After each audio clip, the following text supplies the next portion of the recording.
지금 하고 있는 일이 나와 너무 맞지 않아서 혹은 늦게나마 하고 싶은 일을 찾아서 새로운 도전을 꿈꾸게 될 때가 있죠. 하지만 그 길에는 이미 잘하고 있는 사람이 너무나도 많습니다. 심지어 나보다 10살, 20살은 어린 친구들이 아주 야물딱지게 승승장구하고 있어요. 악기라도 하나 배워볼까 하면 월클 초등학생이 튀어나오고 사업을 해볼까 하면 억대 매출을 낸다는 고등학생이 등장합니다. 그런데요, 여러분은 늦게 시작하기 때문에 그 친구들보다 훨씬 멋진 성과를 내고 끝없이 성장하며 성공할 수 있습니다. 오늘은 늦게 시작한 사람이 오히려 더 앞서 나갈 수 있는 이유를 말씀드릴게요.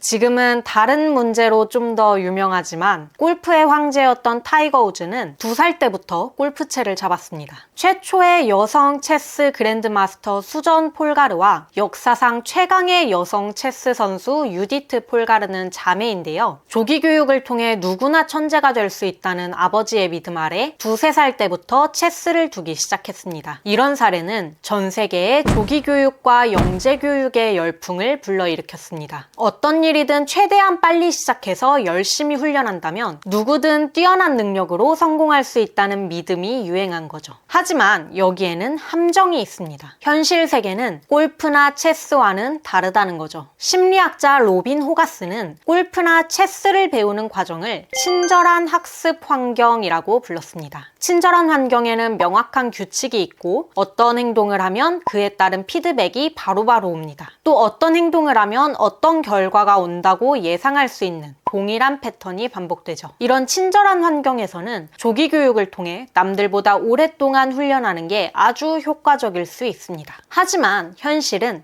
사악한 환경입니다. 규칙이 있는지 없는지 분명하지도 않고 있더라도 일관적이거나 구체적이지 않아요. 피드백은 아주 느리게 오고 막상 받아보면 정확하지 않을 때가 많습니다. 심지어 아예 피드백이 없을 때도 많죠. 언제나 동일한 형태로 반복되는 어떤 패턴도 없습니다. 똑같은 행동을 해도 어떤 때에는 A를 얻지만 또 어떤 때에는 B를 잃게 되니까요. 현실이라는 사악한 환경에서는 친절한 환경에서 쌓아온 전문성이 도움이 되지 않아요. 친절한 환경의 전문가는 자기가 아는 그 아주 작은 영역의 관점으로만 문제를 보거든요. 예를 들어 체스에서는 킹을 완전히 포위한 체크메이트 상태가 되면 무조건 승리하게 됩니다. 다른 조건은 신경 쓸 필요가 없고 자신의 부하를 부려서 왕을 포위하는 것만 신경 쓰면 되는 거예요. 하지만 현실에서는 왕을 죽인다고 해서 무조건 내가 이기는 게 아닙니다. 예를 들어서 로마의 브루투스는 카이사르를 암살했지만 성난 군중에게 공격당하고 다시는 고향에 돌아오지 못했으니까요. 현실에서는 왕을 포위하고 죽이는 것 말고 더 많은 걸 생각해야 합니다. 왕을 암살하면 군대나 정치인들이 어떻게 반응할지, 그들의 반응에 따라서 여론은 어떻게 변할지, 힘 있는 사람을 우리 편으로 만들기 위해서는 어떻게 대처해야 될지 등을 파악해야 돼요. 다시 말해 다양한 경험을 통해 폭넓은 관점을 가지고 문제를 전체적으로 볼 수 있어야 하는 거죠. 또 지금 내가 직면한 문제에 대한 전문성도 중요하지만 다른 분야의 경험과 지식을 지금의 문제에 적용할 수 있어야 훨씬 더 창의적이고 효과적인 문제 해결이 가능합니다. 이렇게 폭넓은 경험을 쌓고 그걸 다른 영역에 적용할 수 있는 추론 능력을 키우기 위해서는 샘플링 기간이 필요합니다. 샘플링 기간은 이것저것 경험해보면서 내가 몰랐던 세계를 만나는 시간이에요. 그렇게 다양한 영역을 접한 후에 나한테 가장 적합한 걸 골라서 이제 그 영역의 전문성을 더 키우면 됩니다. 그럼 내가 선택한 영역의 전문성은 물론이고 그동안 내가 쌓아온 경험과 추론 능력, 통찰력 등이 내가 하는 일에 모두 녹아들게 되겠죠. 이 시점에서는 하나의 영역만 파고든 좁고 깊은 전문가들은 절대 따라올 수 없는 성과와 성장이 일어나게 됩니다. 혹시 지금 이 이야기를 듣고 이것저것 해보고 나한테 맞는 걸 찾는 건 어리고 시간 많은 애들이나 하는 거지. 내 나이가 적은 것도 아닌데 다시 방황을 하는 거야 뭐야, 이렇게 생각하셨나요? 그렇다면 여러분이 잊고 계신 게 있어요. 여러분은 이미 샘플링 기간을 꽤나 많이 거쳤다는 거예요. 그 적지 않다고 생각하는 나이까지 오는 동안 여러분은 정말 많은 걸 해오셨을 거예요. 알바부터 해서 다양한 직업을 가져보셨을 거고요. 하나의 직업 안에서도 수많은 업무를 해보셨을 거예요. 그리고 꼭 직업이 아니더라도 수십 년의 시간 동안 어린 친구들은 해보지 못한 온갖 경험을 하셨죠. 그 경험으로부터 엄청나게 많은 통찰을 얻으셨을 거예요. 여러분이 거쳐온 그 모든 시간이 여러분의 샘플링 기간인 겁니다. 그래도 너무 먼 얘기 같다면 제 친한 선배의 이야기를 들려드리고 싶은데요. 이 선배는 통계학 전공이었지만 졸업을 1년 남겨두고 복수 전공으로 심리학을 선택합니다. 당연히 졸업은 늦어졌지만 그래도 심리학 전공을 살려서 HR 컨설팅 회사에 취업합니다. 하지만 컨설팅이라는 일이 적성에 맞지 않아서 1년 만에 그만둬요. 그때가 이미 30이 넘었었어요. 근데 이 선배가 갑자기 무슨 게임 개발 학원을 다니겠다는 거예요. 그렇게 학원에서 2, 3년을 보내더니 어떻게 그쪽으로 취업을 다시 했습니다. 근데 이 게임 제작이라는 게 학력이나 졸업장보다는 포트폴리오가 중요한 분야더라고요. 회사에 처음 출근을 하니까 너무 앳된 얼굴의 직원들이 수두룩 빽빽이었다고 합니다. 고등학교 때부터 디자인이나 프로그래밍을 배우고 막 졸업한 아이들. 그러니까 며칠 전에 이마에 신분증 붙이고 술집 들어가서 저 성인이에요, 술 주세요 했을 나이의 아이들이 선배는 상상도 못 해본 수준의 기가 막히게 멋진 포트폴리오로 입사해서 일을 하고 있는 거예요. 띠동갑도 넘게 나이 차이가 나는 어린 친구들의 후배로 입사한 30대 중반의 아저씨가 얼마나 기죽고 불안했을지 상상이 되시나요? 하지만 선배는 자기가 늦게 시작했다는 건 이미 알고 있었기 때문에 포기하지 않았습니다. 대신 이 영역에서의 전문성을 계속 키웠어요. 주는 일은 마다하지 않고 다 경험해보고 퇴근 후에 매일 2-3시간씩 공부를 했습니다. 이렇게 전문성을 충분히 쌓고 나니까 선배가 그동안 걸어온 모든 길이 경력에 부스터를 달아주더라고요. 선배는 보통 적어도 4년, 길면 10년 정도의 실무 경력이 있어야 할 수 있는 TA라는 직군으로 옮깁니다. 저도 게임업계는 잘 몰라서 다시 찾아봤는데요. 이게 아트 영역과 개발 영역 사이에서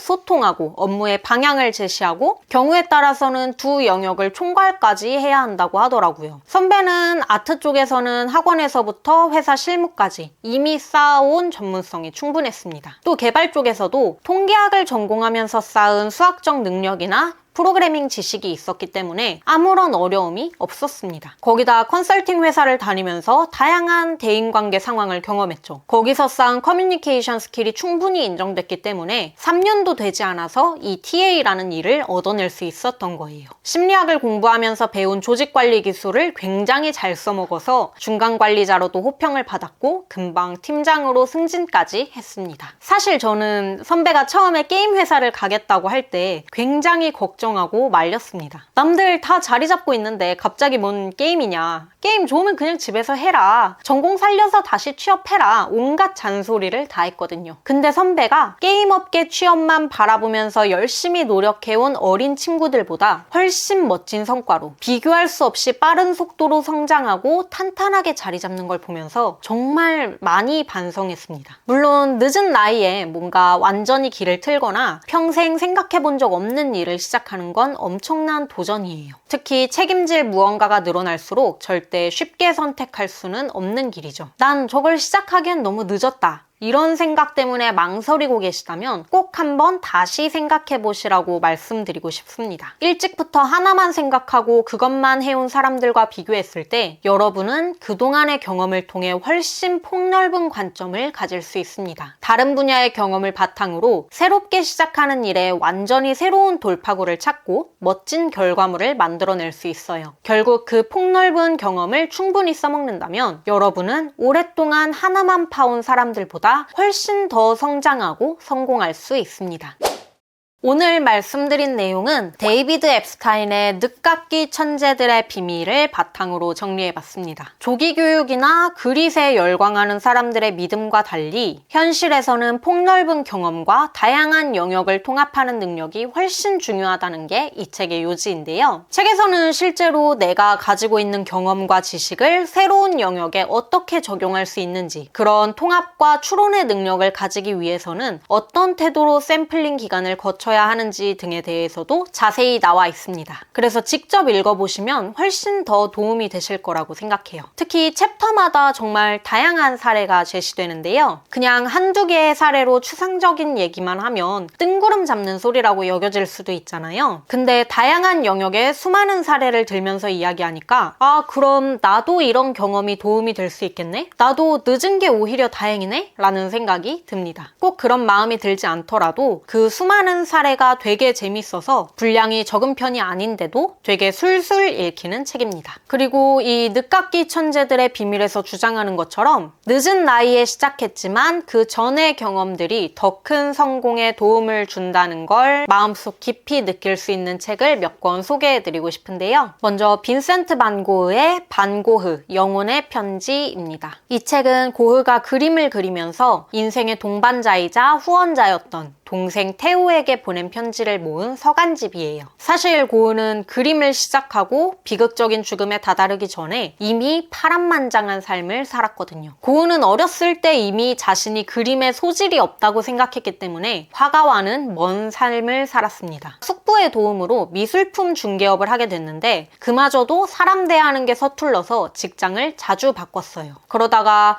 기숙학교의 교사로 일하기도 했고 서점의 점원으로 일하기도 했습니다. 또 그러다가 갑자기 목사가 돼야겠다 생각하면서 신학대를 목표로 공부를 시작해요. 근데 성적이 잘 안 나오니까 대학은 포기하고 여기저기 돌아다니면서 선교 활동을 합니다. 그러다 결국 이 전도사 역할도 그만두고 30이 다 돼서 다시 그림으로 돌아갑니다. 이게 그래도 아직 30이네 생각하실 수도 있는데 이 당시 네덜란드의 평균 수명이 40세였대요. 지금으로 생각하면 환갑이 다 돼서 하던 거 다 그만두고 내가 잘하지도 못하는 걸 시작한 거예요. 고흐는 다시 그림을 시작하고도 그림을 못 그려서 놀림을 받습니다. 너무 고통스러울 정도로 돈도 없어요. 근데 이번에는 포기하지 않습니다. 이게 자기의 길이라고 생각했거든요. 여러 화풍을 왔다 갔다 하다가 고흐는 결국 자신만의 화풍을 개발하고 죽기 직전쯤부터 그림으로 인정을 받게 됩니다. 반 고흐 영혼의 편지에 담긴 편지에는 가난 때문에 힘겨운 일상과 그림에 대한 열정이 가장 강하게 드러납니다. 그 사이사이에 과거의 그 수많은 직업으로부터 깨달은 것들, 경험한 것들이 지금의 그림이나 생각에 어떤 영향을 미쳤는지 엿볼 수 있는 부분들이 숨어 있어요. 아무래도 편지는 에세이나 자서전처럼 누군가에게 보여주려고 친절하게 설명하는 글이 아니다 보니까 배경 설명 같은 게 좀 많이 부족합니다. 그래서 시기별로 묶여있는 편지를 순서대로 읽다 보면 갑자기 이게 무슨 소린가 하실 수도 있어요. 제가 말씀드린 직업적인 변화를 포함해서 고흐의 전반적인 생애를 먼저 좀 알아두시면 훨씬 수월하게 읽으실 수 있을 겁니다. 그리고 챕터마다 그 시기에 고흐의 삶이 어땠는지 짧게 설명해주고 있거든요. 이 부분도 그냥 넘겨버리지 말고 꼭 한번 읽고 넘어가시면 좋을 것 같아요. 다음은 로라 잉걸스 와일더의 동화 초원의 집입니다. 아는 분들이 많으실 것 같은데요. 이 소설을 원작으로 한 드라마가 1980년대에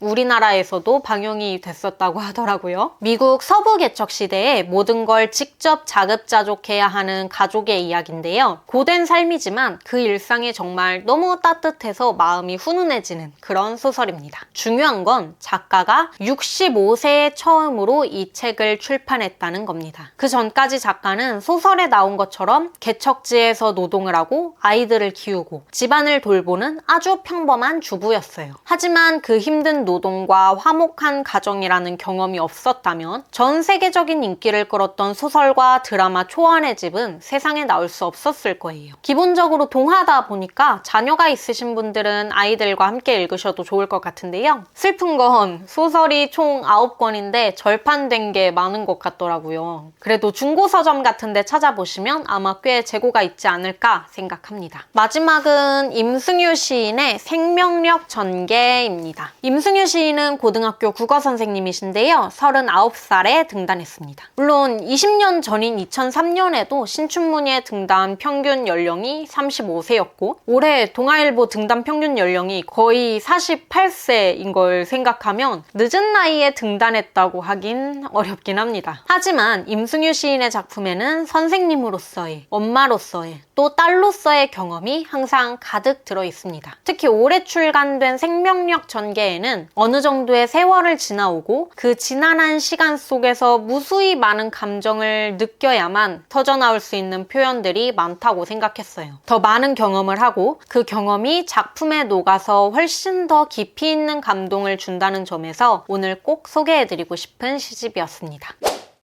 몇 달 전에 유튜브를 처음 시작할 때 되게 불안했었던 기억이 있어요. 사실 잘하는 사람이 정말 너무너무 많잖아요. 저보다 책을 많이 읽고 더 깊은 생각을 하고 또 말도 너무 잘하시는 분들이 눈만 돌리면 있으니까 이제 와서 미천한 내가 뭘 할 수 있나 싶은 생각이 들었습니다. 근데 생각해보면 저는 먼 길을 돌아오면서 이미 유튜브에 자리 잡은 분들은 해보지 않았을 경험들을 해본 것 같더라고요. 심리학에 대한 전공 지식이 남들보다 조금 더 있고 회사도 다녀봤고 사업도 해봤고 그 과정에서 온갖 실패도 겪었으니까요. 이런 경험을 바탕으로 저만 할 수 있는 이야기가 있을 수도 있겠다 생각했습니다. 혹은 더 많은 분들께 공감되는 이야기를 할 수도 있겠죠?